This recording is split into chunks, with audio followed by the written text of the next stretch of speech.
തൻ്റെ ഭാര്യ ഉഷ വാൻസ് തൽക്കാലം ഹിന്ദുമതം വിട്ട് ക്രിസ്തുമതത്തിലേക്ക് പോരാനായിട്ട് ഒരു മതം മാറ്റത്തിന് സാധ്യതയൊന്നുമില്ല, തൽക്കാലം അതേപ്പറ്റി ആലോചിക്കുന്നേ ഇല്ല എന്ന് വൈസ് പ്രസിഡന്റ് JD വാൻസ് വ്യക്തമാക്കിയുണ്ടായി. അപ്പോൾ കടുത്ത വിമർശനം, തൻ്റെ ഭാര്യ കൂടി തന്നെപ്പോലെ ക്രിസ്തുമതത്തിലേക്ക് ക്രിസ്തുവിൻ്റെ ഒരു വെളിച്ചം കണ്ടെത്തി അങ്ങോട്ട് വരികയാണെങ്കിൽ വളരെ നന്നായിരുന്നു എന്ന്, അങ്ങനെ പ്രതീക്ഷിക്കുന്നു, അങ്ങനെ ആഗ്രഹിക്കുന്നുവെന്ന് അദ്ദേഹം പറഞ്ഞതിനെതിരെ അതിശക്തമായ വിമർശനമാണ് ഉയർന്നത്.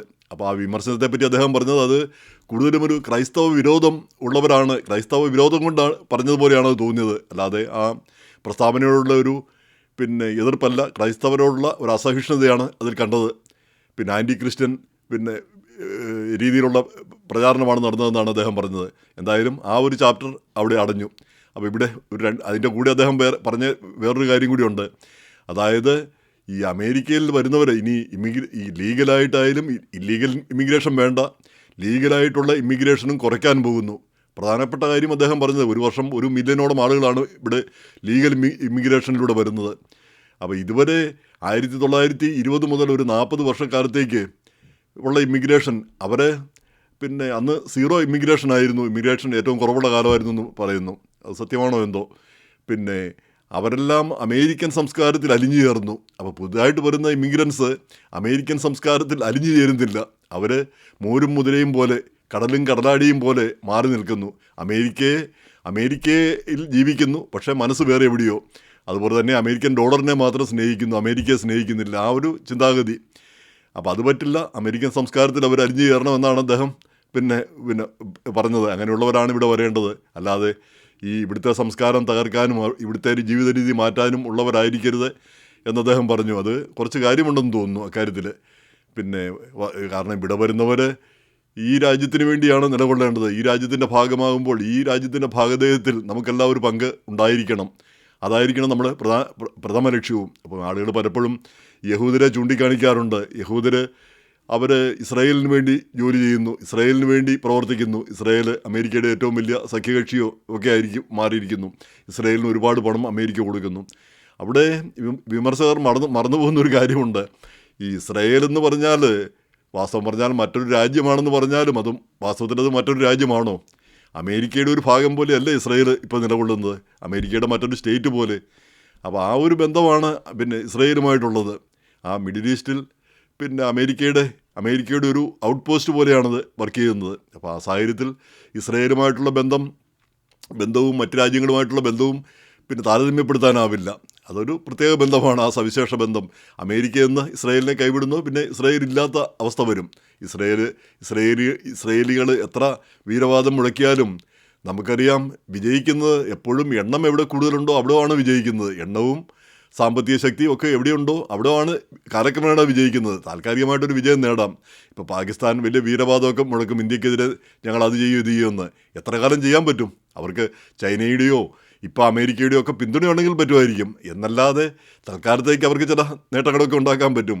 ബാക്കി കൂടുതൽ കളിച്ചാൽ ഇന്ത്യ പോലുള്ളൊരു വലിയ ശക്തിയും എണ്ണം കൂടുതലുള്ള സാമ്പത്തിക ശേഷി കൂടുതലുള്ള ശക്തി അടിച്ചു ചേർത്ത് കളയും. കാരണം അവർക്ക് നമ്മുടെ അത്ര വിഭവങ്ങളില്ല, സന്നാഹങ്ങളില്ല. അവർക്ക് താൽക്കാലികമായ വിജയം നേടാൻ കഴിയുമെങ്കിൽ ആത്യന്തികമായിട്ട് മുന്നോട്ട് പോകാൻ പറ്റത്തില്ല. ഇത് ലോകതത്വമാണ്. ശക്തിയുള്ളവൻ്റെ കൂടിയാണ് എപ്പോഴും വിജയം. ഇപ്പോൾ ഒരു യുദ്ധം ഉണ്ടാകുമ്പം ശക്തി കൂടുതലുള്ള രാജ്യമാണ് വിജയിക്കുന്നത്, അപ്പോൾ ശക്തി കുറഞ്ഞ രാജ്യമല്ല. അപ്പോൾ ആ ശക്തി എന്ന് പറയുന്നത് താൽക്കാലിക വിജയത്തിൻ്റെ കാര്യമല്ല ഈ പറയുന്നത്. അപ്പോൾ അത് ഒരു കാര്യം. അപ്പോൾ നമ്മൾ ഈ രാജ്യത്ത് വരുമ്പോൾ ഈ രാജ്യത്തിൻ്റെ ഭാഗധേയമാണ് നമ്മൾ ചിന്തിക്കേണ്ടതെന്നുള്ളത്. അപ്പം യഹൂദരെ താരതമ്യപ്പെടുത്തി അല്ല നമ്മൾ മുന്നോട്ട് പോകേണ്ടത്. ഇവിടെ വന്നു, ഇവിടുത്തെ കാര്യങ്ങൾ നോക്കുക. അതേസമയം തന്നെ ഇപ്പോൾ ഇന്ത്യക്ക് വേണ്ടിയോ അല്ലെ ഹിന്ദു മതത്തിന് വേണ്ടിയോ അല്ലെ ഇസ്ലാം മതത്തിന് വേണ്ടിയോ ഒക്കെ പ്രവർത്തിച്ചാൽ അതിലെന്തെങ്കിലും തെറ്റ് നമുക്ക് പറയാൻ പറ്റുമോ? നേരെ മറിച്ച് ഇപ്പോൾ പൊളിറ്റിക്കൽ ഇസ്ലാമിന് വേണ്ടി അതിനെ അനുകൂലിച്ചാണെങ്കിലോ താലിബാൻ അല്ലെങ്കിൽ അതുപോലുള്ള പൊളിറ്റിക്കൽ ഇസ്ലാം ആ രീതിയിലുള്ള കാര്യങ്ങളെ അംഗീകരിച്ചാലോ അതിനുവേണ്ടി പ്രവർത്തിച്ചാലോ അപ്പോൾ അത് പ്രശ്നമായി തീരുന്നു. അപ്പോൾ ഇത് നമ്മളെല്ലാവരും ചിന്തിച്ചിരിക്കേണ്ട കാര്യമാണെന്ന് തോന്നുന്നു. ഇതിൻ്റെ കൂടെ ഈ മതം മാറ്റത്തെപ്പറ്റി പറഞ്ഞപ്പോഴത്തേക്ക് 1-2 കാര്യങ്ങളിലൂടെ അതേപ്പറ്റി ഒന്ന് പറയാനായിട്ട് തോന്നുന്നു. ഒന്ന്, ചിലർ പറയുന്ന ഈ ക്രിസ്ത്യാനികൾ എന്തിനാണ് മറ്റുള്ളവരെ മതം മാറ്റുന്നത്? അപ്പോൾ ചിലർ പറയുന്നത്, ഈയിടയ്ക്ക് ഞാൻ എവിടെയോ കണ്ടു, അതായത് ക്രിസ്ത്യാനികൾ മതം മാറ്റുന്നത് അവരൂടെ സ്വർഗത്തിൽ പോകണേ ക്രിസ്ത്യാനിയാകണം, അതുകൊണ്ട് അവരെ കൂടെ സ്വർഗത്തിലേക്ക് കൊണ്ടുപോകാൻ വേണ്ടി ആണ് അവരെ മതം മാറ്റുന്നത്, അല്ലെങ്കിൽ അവർ സ്വർഗത്തിൽ പോവില്ല. അത് പിന്നെ ക്രിസ്തുവിലൂടെയും പിന്നെ പിതാവിൻ്റെ അടുത്ത് എത്തുള്ളൂ എന്നൊരു വാചകമൊക്കെ ഉണ്ട്. എന്നിൽ കൂടി ഞാനാണ് പിന്നെ സത്യവും, ഞാനാണ് വെളിച്ചവും സത്യവും, എന്നിൽ കൂടി അല്ലാതെ വേറൊരാൾക്ക് അവിടെ പ്രവേശനമില്ല എന്നൊക്കെ ക്രിസ്തു പറയുന്നുണ്ട്.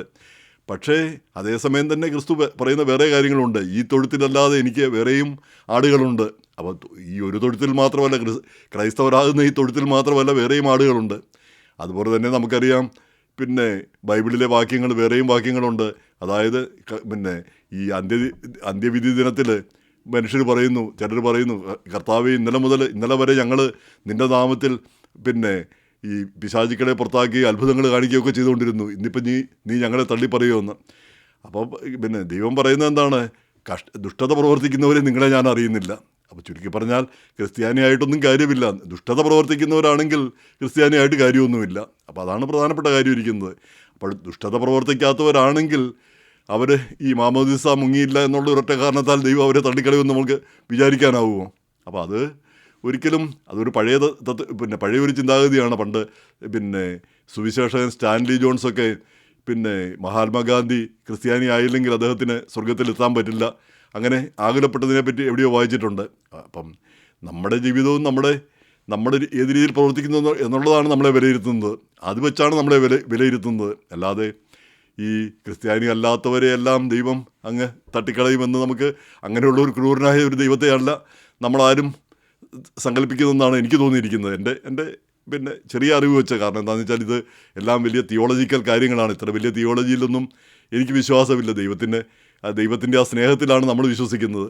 ദൈവത്തിൻ്റെ സ്നേഹവും ദൈവത്തിൻ്റെ കരുണയും. ഈയിടയ്ക്ക് നമ്മുടെ ഈ മലയാളിയുടെ കമൻറ്റ് സെക്ഷനിൽ ബോബി എഴുതിയതാണെന്ന് തോന്നുന്നു. ഓർത്തഡോക്സാർ വിശ്വസിക്കുന്നത് ദൈവം പിന്നെ കരുണയുടെ കടലാണ്. നമ്മുടെ ഡർട്ട്, നമ്മുടെ പാവങ്ങൾ ഒരു പൊട്ടുപോലെ അതിൻ്റെ അകത്ത് വരുന്നുള്ളൂ. അപ്പോൾ അത് പിന്നെ നിസ്സാരമാണ്. അവിടെ ചെന്ന് പിന്നെ കടലിൽ ആ കരുണയ്ക്ക് ഉള്ളിൽ ആ പാപങ്ങളെല്ലാം അലിഞ്ഞു പോകും. എത്രയോ നല്ലൊരു സങ്കല്പമായിട്ട് എനിക്ക് തോന്നി. അപ്പോൾ ചുരുക്കി പറഞ്ഞാൽ ഈ മതം മാറിയില്ലെങ്കിൽ ദൈവം അവരെ തട്ടിക്കളയുമെന്ന് പറഞ്ഞാൽ എന്താ ഒരു ക്രൂരനായ ഒരു ദൈവമാണോ അത്? അപ്പോൾ അങ്ങനെ ഒരു ചിന്താഗതിയുടെ ആവശ്യമില്ല. അതേസമയം തന്നെ ഈ മതം മാറ്റത്തെ എതിർക്കുന്നതിൻ്റെ ഒരു പ്രധാനപ്പെട്ട കാരണം അത് പൊളിറ്റിക്കൽ ലാൻഡ്സ്കേപ്പ് മാറ്റും, ഇപ്പോഴത്തെ സ്ഥിതി മാറിപ്പോകും എന്നുള്ള ആ ചിന്താഗതിയാണ്. അപ്പം ഇപ്പോഴത്തെ എല്ലാവർക്കും തുല്യ അവകാശവും എല്ലാവരും തുല്യരായിട്ട് ജീവിക്കുന്ന ഒരു സ്ഥിതിയിലാണെങ്കിൽ ഈ ആളുകൾ മതം മാറ്റത്തിന് പോകുമെന്ന് ചിന്തിക്കാനേ ആവുന്നില്ല. ഇപ്പം ജാതി ഹിന്ദുക്കൾ, ഈ സവർണ ഹിന്ദുക്കൾ, അവരാരെങ്കിലും മതം മാറുന്നുണ്ടോ? അപ്പം താഴേക്കിടയിലുള്ളവർ മാറുന്നുവെങ്കിൽ, ദളിതരും ആദിവാസികളുമൊക്കെ മാറുന്നെങ്കിൽ എന്തെങ്കിലും കാരണം കാണുമല്ലോ. അപ്പോൾ അവരൊരു ഇൻസെക്യൂറായിട്ടും അല്ലെങ്കിൽ അവർ പിന്നെ അപകർഷരായിട്ട് ഞങ്ങൾ താഴേക്കിടയിലുള്ളവരാണെന്നുള്ളൊരു തോന്നലായിരിക്കും അവരെ മാറ്റത്തിന് കാരണമാകുന്നത്. എന്തായാലും ഇതൊക്കെ ആശയപരമായൊരു കാര്യമാണ്. ഈ മതവും ഓരോരുത്തരുടെ വ്യക്തിപരമായ ഒരു സ്വാതന്ത്ര്യമായിട്ടാണ് എനിക്ക് തോന്നുന്നത്. അത് മറ്റുള്ളവർക്ക് അതിൽ ഇടപെടേണ്ട കാര്യം തന്നെ ഇല്ല. ഈ പാവപ്പെട്ടവനും താണ ജാതിക്കാരനൊന്നും ബുദ്ധിയില്ല എന്ന് വിചാരിക്കുന്നതും ശരിയല്ല. അവനെ ശരി എന്ന് തോന്നുന്നതും അല്ല അവന് ഗുണകരമെന്ന് തോന്നുന്നതാണ് അവൻ സ്വീകരിക്കുന്നത്. അത് സ്വീകരിക്കരുതെന്ന് പറയാൻ മറ്റാർക്കെങ്കിലും അവകാശം ഉണ്ടെന്നും തോന്നുന്നില്ല. ഇത് മതം മാറ്റത്തെ പറ്റിയുള്ള ഒരു കാര്യം, എൻ്റെ ഒരു ചിന്താഗതി. പക്ഷേ ഈ അമേരിക്കയിൽ ജീവിക്കുമ്പോൾ നമ്മൾ ഈ മതം മാറ്റത്തെ പറ്റിയൊക്കെ ഇത്രയധികം ആകുലപ്പെടേണ്ടതുണ്ടോ? നമ്മൾ ഈ രാജ്യത്ത് ആളുകൾ മതം മാറാതിരിക്കുന്നു എന്നല്ല ഇന്നത്തെ കാലത്ത് നമ്മൾ കാണുന്നത്. ആളുകൾ ധാരാളം പേര് മതം വിട്ടുപോകുന്നതാണ്. പ്രത്യേകിച്ച് അത് ഏറ്റവും കൂടുതൽ വരുന്നത് ക്രിസ്തു മതത്തിൽ നിന്നാണെന്ന് എനിക്ക് തോന്നുന്നത്, പിന്നെ ഇസ്ലാം മതത്തിൽ നിന്ന്. കാരണം ഈ രണ്ട് മതങ്ങളിലും ആ വിശ്വാസങ്ങൾ റാഷണലായിട്ട് യുക്തിപരമായിട്ട് ഇത് വിശദീകരിക്കാൻ കഴിയുന്നില്ല. ഈ രണ്ട് മതങ്ങളിലും ഹിന്ദുമതത്തിന് ആ പ്രശ്നമില്ല. ഏതിനെയും വിശദീകരിക്കാവുന്ന രീതിയിലാണ് അതിൻ്റെ തത്വശാസ്ത്രങ്ങൾ, അതിൻ്റെ ഫിലോസഫി. അവസാനം പറഞ്ഞാൽ അതാണ് ആ ഏറ്റവും യുക്തിപരമായിട്ടുള്ളതും ഏറ്റവും നമുക്ക് വിശ്വസനീയമായിട്ട് തോന്നുന്നതും. മറ്റു കാര്യങ്ങളൊക്കെ പല കാര്യങ്ങൾ നമുക്ക് വിശ്വസിക്കാനാവില്ല. വിശ്വാസം മാത്രമേ ഉള്ളൂ, യുക്തിപരമായിട്ട് നമുക്ക് ചിന്തിച്ച് അത് അറിയാൻ പറ്റുന്നില്ല. അങ്ങനെയാണ് തോന്നിയിട്ടുള്ളതും. എന്തായാലും ഇതിൻ്റെയൊക്കെ പേരിൽ ആകുലപ്പെടേണ്ട ഒരു കാര്യവുമില്ല, ഒരു ബഹളം വയ്ക്കേണ്ട ഒരു കാര്യവുമില്ല എന്നാണ് എനിക്കെപ്പോഴും തോന്നുന്നത്. എപ്പോഴും ഈ JD വാൻസിൻ്റെ കാര്യത്തിൽ ഉഷാ വാൻസ് ഹിന്ദു ആയിക്കോട്ടെ ക്രിസ്ത്യാനി ആയിക്കോട്ടെ, ഹൂ കേഴ്സ്, നമുക്കെന്താ പ്രശ്നം ഇരിക്കുന്നത്? അവർ ആയാലും ആയില്ലെങ്കിലും നമുക്ക് പ്രശ്നമില്ല. അത് അവരെ സംബന്ധിച്ചുള്ള കാര്യമാണ്. പിന്നെ അതിനെപ്പറ്റി നമ്മൾ അത്ര ചിന്തിക്കേണ്ട കാര്യവുമില്ല എന്നാണ് എനിക്ക് തോന്നിയിരിക്കുന്നത്.